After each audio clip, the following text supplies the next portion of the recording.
All right, everybody. It is time for our favorite podcast, Cut to the Chase. I'm bringing on Marco Salinas, all the way from San Antonio, Texas, where the Alamo took place, to talk about something that a lot of you small business owners are not either doing or doing right, and that is marketing, PR. And this is the man. He's the media and publishing consultant. He's a best-selling author. He came from credit repair, and now he's focusing more on the marketing and PR aspect of the small business. Now, I know everybody knows SVB, the big bank, and they went, kaput, or not completely kaput, but part of that was debt and all that. And Marco is going to talk. So listen, you have a small business. You look at what happened with the big business. They went under. So if you're struggling and you might be the best, butcher, you might be the best lawyer, and you're looking at your next door neighbor and they're getting all the business and they stink up the joint, and you're scratching your head and you're pulling your hair out. And I'm going to tell you that probably the reason is because you're marketing and your PR. Would you agree? Marco, how you doing? I know I've been sucking up all the oxygen here, but I'm ready to dive in, man. Don't worry about intros. Yeah. No, I'm doing great. Thank you, Greg, for having me. I appreciate it. Okay. All right. So you're actually working on a book as we speak that's not published, which is kind of near and dear to my heart. The title, Salesmen Have Brochures, Experts Have Books. That's right. All right. And your last book is What You Need to Know About Generating Leads. Yeah, generating leads with a book, specifically. With a book, yeah. All right, so let's start on that. All right, I got a brochure. I don't have a book. What's the problem? Yeah, I think the key word is positioning. Everything kind of boils down to that word, your positioning. Where have you positioned yourself in the marketplace, right? Taking just a little bit of a half step back to something that you mentioned earlier about being a great butcher or being a great lawyer or whatever your trade is. My mentor his name is Dan Kennedy. He's the one that I've learned everything from for about 12, 13 years now. One of the things that he's most notorious for saying is that none of us are really in the trade business. We all think that we are, I am in the bookkeeping business. I am in the butcher business. I'm in the law business, but really we're more so in the marketing of said trade business. That's really the business that we're all in, because you could be the greatest at any of those things, but if you're not out there promoting that, if you're not promoting yourself or your business itself, then you're going to have a really hard time growing the business, and especially you're going to have a hard time scaling it. Now you're going to probably get some referrals because you did such a kick butt job, but that's not necessarily a dependable strategy for keeping the lights on, right? Yeah. And so some lawyers are solo practitioners, and some have a staff and a few people underneath them, and some of them have big overhead and what have you. And so the bigger you get, the more systematized things need to be, especially with your marketing. And so I like the concept of positioning yourself as somebody that is a little bit higher up than the others that are in your trade, and that's where that whole authority positioning play comes from. I love what a book, the publishing and authoring a book will do, because it just changes a whole entire equation, Greg. It goes from, hey, I'm just trying to basically get money out of your pocket, which is the concept of the brochure, right, or of the salesman, to, hey, here's a book that I wrote about this subject matter, and I just want to educate you. I just want to help you on the thing. Wow, you must be a real expert on this thing. You're not trying to get money out of me. You're just trying to show me that you really know your stuff. I'm going to take a look at this book, and then in a very non-threatening way, I'm going to be very impressed, and I'm going to want to do business with you. I like that strategy better. And my girlfriend of 15 years for a long time was screaming at me that I needed to write a book in my genre. And unfortunately, there's already an attorney that kind of beat me to the punch, and he's the king of the hill in my little cesspool of legal work. And it's just amazing that he's got the book, and that's it. He's Sure. The authority. People don't even know him, and they just assume he's the authority. Sure. That's exactly right. And that's how that works, right? There's a certain implication that comes along with just simply providing somebody your book. It's unspoken. You don't have to say it. You don't have to go around and call yourself Mr. Expert or Mr. Know-it-all. You don't have to tout yourself as those things. The book will do that for you. And really what we're all looking for is some type of third-party endorsement. Whatever business that we're in, whatever industry that we're in, we want a third party to validate our authority. We want a third party to validate our expertise. Nobody really wants to hear it from the mouth of the same person that's trying to sell them something, because we can all do that, right? You could get that from a guy who's a used car salesman with all those stereotypes, right? You could get that from a guy on the street corner who opens up his jacket and there's some gold jewelry hanging from inside of there. And he's like, you can trust me. You can absolutely trust me. And you're thinking, oh yeah, right. All kinds of red flags are going up, right? Well, even within very professional and reputable context, such as the legal field, a person can still feel that way. They can still feel like I know this guy went to college for a really long time. I know he passed the bar, at least as best as I can tell. I know he really knows his stuff, but it would still be nice to have some sort of third-party validation to authenticate this guy's knowledge or his trust factor, because anybody can just say that. But I want to hear it or see it from somebody else. And that's what books do. That's what podcasts do. That's what interviews do on radio and television. That's what newspapers do. That's what magazines do. And so all of those medias that we as consumers have, at least in our minds, we've told ourselves that these are trustworthy places. They may or not really be, but at least that's what's implied in our minds, is that we can trust what we see, for example, on a news broadcast. Now, a lot of that has been questioned and shaken up in recent years with COVID and what have you, but I would still say that the general takeaway is that people trust those types of medias. In terms of anybody that's being featured on them, the implied takeaway is, these people, the news or the book or whatever the media is giving their stamp of approval to this expert. All right. So before people are like, okay, who is Marco? Why should I listen to this show? I mean, I just really want to cut to the chase. Like, so what do you do? Who should, what do you do, and who is your audience, and why should they listen to you? Yeah. So what I'm doing right now is I'm helping to elevate those said business owners or said business professionals to position themselves better, elevate their status higher with a book. That's what I help them do. I provide a done for you service to provide a book that they can in turn give away as what we would call the ultimate business card, so that you can the subtitle of the book that I'm working on is Using Your Own Published Work to Establish Credibility and Generate Profitable Business. So that's kind of the idea. The other book that I have here that we were talking about is What You Need to Know About Generating Leads and Positioning Yourself as the Expert with Your Own Book.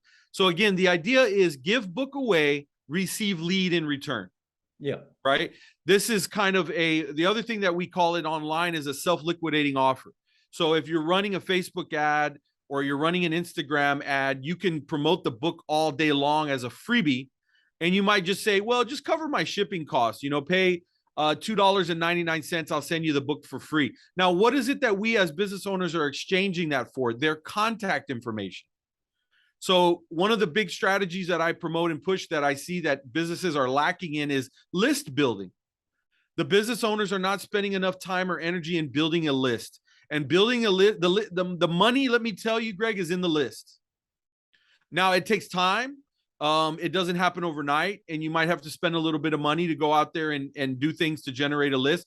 But you will find that as you're going about your business and running your business, if you're employing even a reasonable small amount of these strategies, you're going to build a decent list. And once you have a decent sized list, now you can start sending them emails and start educating them through that. Heaven forbid you sent them a newsletter in the mail. God forbid you mailed them something, and show them in a very old school way in their mailbox that you know what you're talking about, and you're staying in front of them in the mailbox, which I happen to really love direct mail because I believe that it's a little bit less cluttered than the email inbox. Now, you should still be emailing by all means, absolutely. But the point is that you should have some sort of an ethical bribe. You should have some sort of a lead magnet that you can give away. What better than an actual physical book for all that it does in the minds of the people who are receiving that product? They value it. They're not going to throw it away like they would your brochure. They're not going to throw it away like they would your business card. They're going to keep it. I have very difficult time throwing books away. I will give them away before I would ever throw a book away, unless I just absolutely despise the person that's on the cover. But that's extremely rare, right? Yeah. Otherwise, I'm going to keep it, or I'm going to put it on the bookshelf, or I'm going to give it to somebody I know. So these books have long shelf lives. And so we are creating a marketing asset, and this is an asset that has a very long life. So it's a very good investment. It's worth your time and your effort and your energy to get it done. And basically we get it done for you quickly. All right. So I'm sold. I'm a dentist, I'm a good dentist. I'm a nice dentist. I'm organized, but I don't want to market, that's just not me. So I'm going to call you up, you're going to write the book for me. You're going to tell me how to build my list with the book. I mean, I'm Right. giving the book to my next door neighbor and saying, give me your email. I mean, how does it go? Correct. So first and foremost, the content for the book is the hard part for the business professional. They don't really have time to sit there and bang out a book, right? They're busy fixing teeth. They're busy, they're in court. They're tied up all day long or what have you, or they're meeting with clients, or they're fulfilling, or they're babysitting an employee or whatever. And so we remove that burden from them. And the way that we do it is we first bring them on my podcast, Business Innovators Radio. I've got the right questions to ask in advance. And these are the type of questions that your prospective client would very likely be asking. This is the type of thing that they don't really know or they don't really understand. We're going to ask these questions. You're going to answer them. We're going to ask you to be very long-winded, give us lots of information, share stories, share examples, and all these different things. And then when we're done, we're going to take that and we're going to transcribe that audio. And then from there, I'm going to turn that over to my editor team, and they're going to polish it up. They're going to make it a little bit smoother. It's, basically edited for readability. But the idea, though, Greg, is that these books are question and answer books. That's what people want. We live in what I call the digital attention span economy. People are now used to TikToks. They're used to reels. They're used to short little bites that give them dopamine hits and make them feel like, okay, I'm ready for the next one. Let's go on to the next one.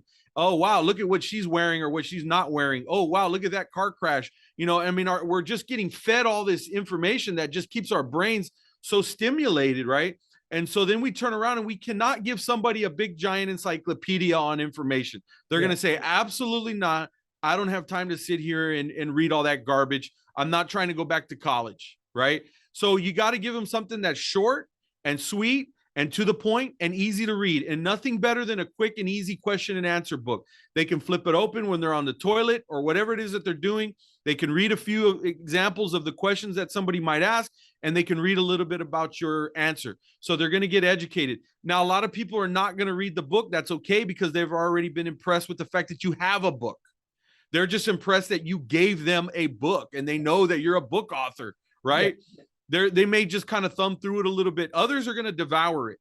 But those are the exception and not the rule. But studies have shown that books that are less than 100 pages are the books that actually have a decent likelihood of getting read or looked at, or at least partially read and looked at. So we make sure to kind of keep it in a 60 to 80 page sweet spot. We know that that's a sweet spot for these things. So we take away the burden of writing it. We interview you. We get the content. It's your info. It's your brain. It's your responses. So it's still customized to your content in that respect. But we're basically just going to turn that into that book. And then from there, then we're going to kind of educate you on how you can go about distributing that. And again, the number one way to do that is if you're in person and you've got clients coming in the door, the number one rule is give the book to anyone and everyone. I've got a client that is a mortgage guy. He told me that he's purchased over 700 books that I created for him. He's given away over 700 books. Every single person that comes in the door, he's putting a book in their hand. And he was able to track back a pretty significant amount of business growth directly attributed to the book. But that's the key strategy. You got to give it away. You can't be shy about it. You got to handle it like you would a business card. You got to be willing to spend a couple dollars to buy the book itself. Each copy of the book is usually about $3.50. You can't be a tightwad about that. You can't be chintzy about that. You got to be willing to spend a little bit of money on that marketing and get that book out there. It's a tax write-off anyways, at least my CPA says so. Yeah. And so, it's a good strategy. Wait, your CPA talks to you? That's outstanding. Isn't that incredible? I had lunch with him recently. Really? Yeah, I would imagine you bought the lunch, but no, I'm kidding. I did, very much so. And CPAs, I would think that they would be the perfect client for you because, 60 pages, that number one, it probably would be extremely helpful, answer a lot of questions. And number two, it probably would put you to sleep at night when you can't go to sleep, instead of looking at your screen or whatever. So, all right. So you're talking about a book. You're not putting $14.95 and trying to sell it. You're giving it away. Hardbound, or is it, you were talking about distribution. So I download a lot of stuff, give my email, get a 25-page how to, how to fix my toilet or whatever. And so you do that as well, right? I mean, I would imagine with the lists and the emails and all that's a big part of the how you get the distribution going. It is. I mean, it's a paperback book, and we found that there is nothing that compares to actually physically handing somebody a tangible book. It just does something different for the brain. There's a certain level of human psychology and things that happen in the mind when you're actually holding and touching the book and flipping through the pages versus anything that you could ever get from digital. We do provide a digital version that we call a flip book. Yeah. So it actually looks, I don't know if you've ever seen those, but the pages turn and it makes the little sound. I mean, the point is we don't want to have our clients just giving away a PDF because you're not going to get the authority building effect from that. You get the authority building effect from actually handing somebody a book or mailing somebody a book. Again, heaven forbid you put a book in an envelope and you put a stamp on it and you mail it to somebody, right? It actually works, and it's worth the effort. It's worth the cost. It's worth all of that to get the book physically into the hands of the people that you would like to do business with, particularly if you're doing something in the big ticket realm. If you're doing something that's going to cost the client maybe $3,000, $2,000, $3,000 or more, stuff like this works exceptionally well because these type of things, not only do they build authority, but they build that trust and they educate. And like I said, at the end of the day, people feel better spending money with you when you've given them these physical, tangible products like this. So I'm sold on this, but what I hear you telling me is that I got to go on your podcast. If I engage with you, I'm going on your podcast automatically, right?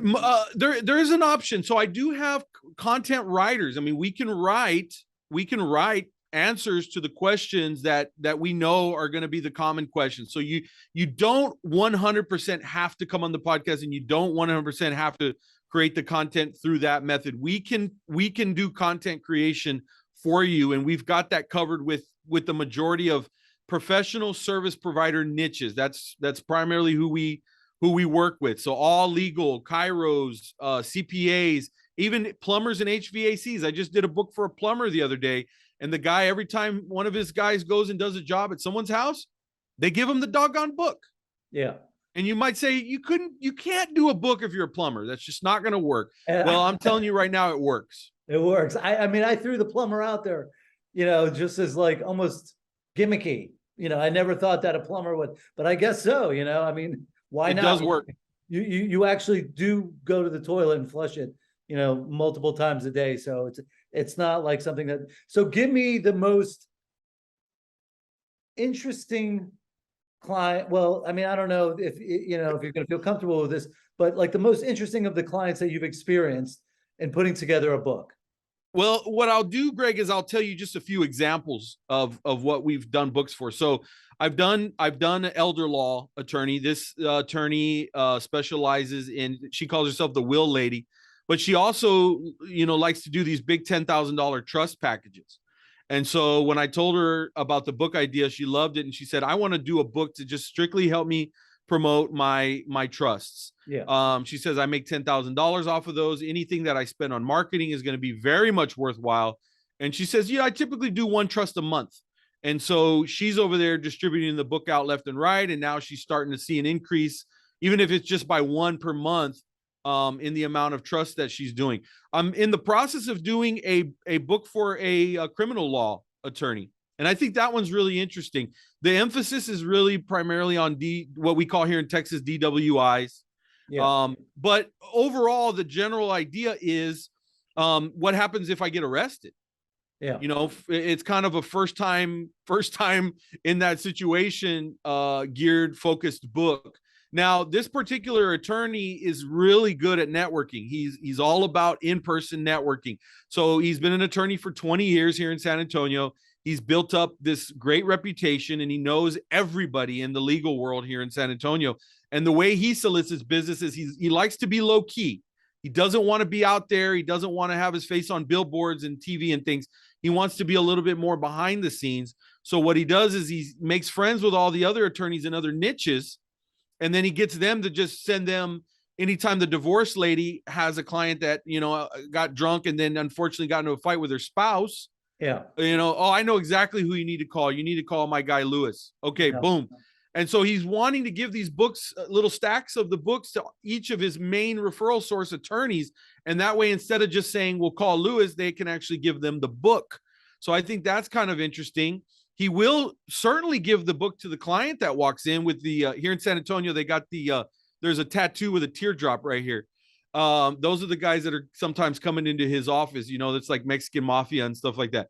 He will still gladly give those people a book, but he's primarily using it as a referral source strategy from his strategic partnerships.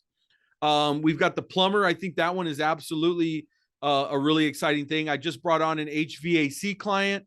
And so we're going to do something with the HVAC guy. I've got a home health insurance. I've done mortgage. I've gotten multiple real estate. I'm looking at the books over here that I have on the table. So I think that they all present a slightly different, cool little exciting factor to them all, really. One of the guys, I'm a big cigar smoker, and that's why I'm a little envious of you being in Miami. But I have this group of cigar guys that I hang out with every so often, and one of them is a realtor. And the guy, his whole entire business is all built upon the networking strictly within the cigar world that we are in. And so he's got a book, and he gives that book out basically just to the people within our cigar world. Every single one of those people that saw his book were completely blown away. They were super impressed. They loved the quality of it. And this guy, he's a little bit more street smart than what he is book smart. So, they were giving him a little bit of a hard time, and like, oh, you wrote a book. Yeah, sure you did, but at the end of the day, they didn't really care where the content came from. They just knew that the guy had this new calling card, which was next level, which was the book. And it was so much better than the business card. And it was so much better than the brochure, like everybody else. Yeah. Those people are jealous. They're in disbelief, So some people could be sitting here and saying, oh yeah, I'm going to have to write a book, publish and all that. So you basically help with this self-publication. We do it all. You do it all. We do it all. We take care of the cover, the front, the back, the inside. We add the testimonials, and of course the actual content itself. And then we give you a link where you can, at any time that you'd like to order more books, you can just go there and buy the books yourself, however many you want.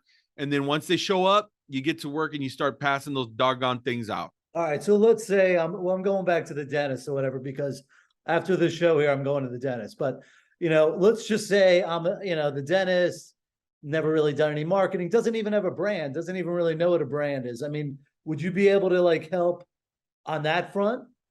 Yeah, absolutely. I mean, really the book is going to be called Ask the Expert. That's kind of the template that we follow. So for example, with a plumber, it says something like, ask the expert what you need to know about basic plumbing issues from a master plumber. Yeah. That's kind of how we frame that. The other ones will actually say, ask Lewis, ask John, ask Sally, ask Bill. And then it'll kind of underneath that, it'll say what you need to know about cosmetic dental procedures, what you need to know about orthodontics procedures, so on and so forth. So the good thing about this is that this could be your very first project. You don't have to have a lot of marketing under your belt, and you can dive right into it. Or you could have a practice where you've spent millions on marketing previously, but you just hadn't done a book yet. And this will fit right in very nicely amongst the other marketing assets. So a book is just one of those things that's very versatile. No, I love it. And My girlfriend's going to love listening to the show because, you know, it's the one suggestion that she's repeatedly made to me.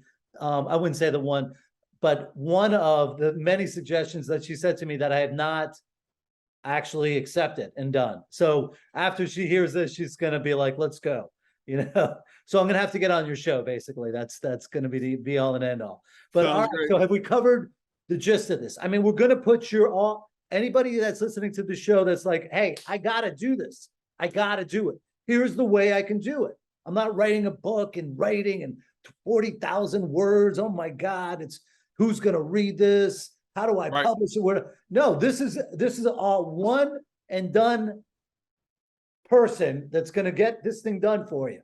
Correct. And so I'm going to drop all of Marco's information on the show notes. So you're going to have to listen, and then you're going to have to go to the show notes to get all the links so you can get in contact with Marco. But do we cover everything today that you think this audience needs to know about why they should do a book? You know what? In a 30-minute conversation, Greg, I think we covered a lot. And I think we drove home that point that this is a great strategy for not only building lists and building a list and generating leads, but also framing yourself better and positioning yourself higher in the mind of your prospect, which as a general rule opens up the doors for usually higher revenue. And so, you know, who's going to complain about that? And a lot of people are out there and they've gone to school, they've done great work, and they are an outstanding in their profession, and they're still not where they want to be financially. So there's the doing the work, and then there's the making the money. And you know what? I hope this show has convinced you that marketing is the way to go. And the book, I love the book because you know, everything can flow from the book. And you got that book, you pass that book out. Nobody throws away. Who would dare throw away a book? I don't see it happening. But you know, It's a sin. Say that again.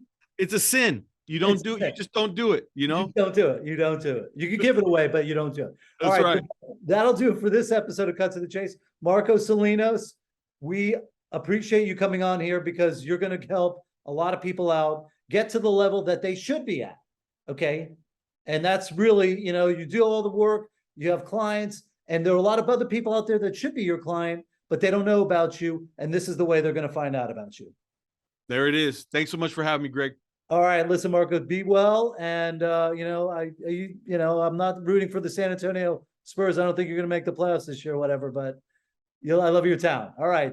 That'll do it, folks. Subscribe, review, rate, questions. And again, the show notes are going to have Marco's information. And Marco, we'll talk later about you getting me on your show. And maybe it is time for me to write a book. Love to have you. Love to get it done. All right. That'll do it, folks.